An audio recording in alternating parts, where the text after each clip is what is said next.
राजमहल के बाहर पहुंच जाते हैं। थोड़ी ही देर में दासी राजमहल से निकली और हर कदम पर एक फूल रखती गई। ये देख राजकुमार गंजे से बोला, अब इसका क्या अर्थ है भला?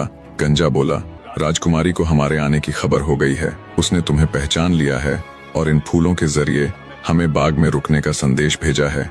ये सुन राजकुमार खुश हो जाता है। वे दोनों अब अपना डेरा बाग में डाल लेते हैं। राजकुमार को पूर्णतया उम्मीद हो चुकी थी कि जल्दी ही राजकुमारी उससे मिलने के लिए बाग में आएगी। एक एक करके दिन निकलते गए पर राजकुमारी बाग में नहीं आई। राजकुमार को उसकी प्रतीक्षा करते करते महीने गुजर गए। वो दिन रात बाग में इसी इंतजार में रहता कि शायद आज राजकुमारी उससे मिलने आ जाए, शायद आज राजकुमारी उससे मिलने आ जाए।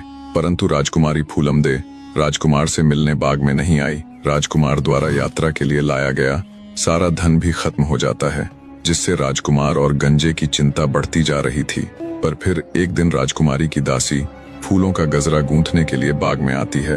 गंजे ने उसे देखा तो उसे खूब खरी खोटी सुनाई और एक बार फिर से फूलों के गजरे में एक चिट्ठी लिखकर दासी को सौंप दी कि हम इतने दिनों से तुम्हारा इंतजार कर रहे हैं और तुम हो कि अब तक हमारी कोई खैर खबर नहीं ली।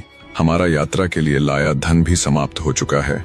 गजरे में चिट्ठी लेकर जब दासी राजकुमारी फूलमदे के पास जाती है तब उस चिट्ठी को देखकर राजकुमारी की आंखें फैल जाती है। दरअसल वास्तव में ही राजकुमारी उन दोनों यानी गंजे और राजकुमार को भूल चुकी थी।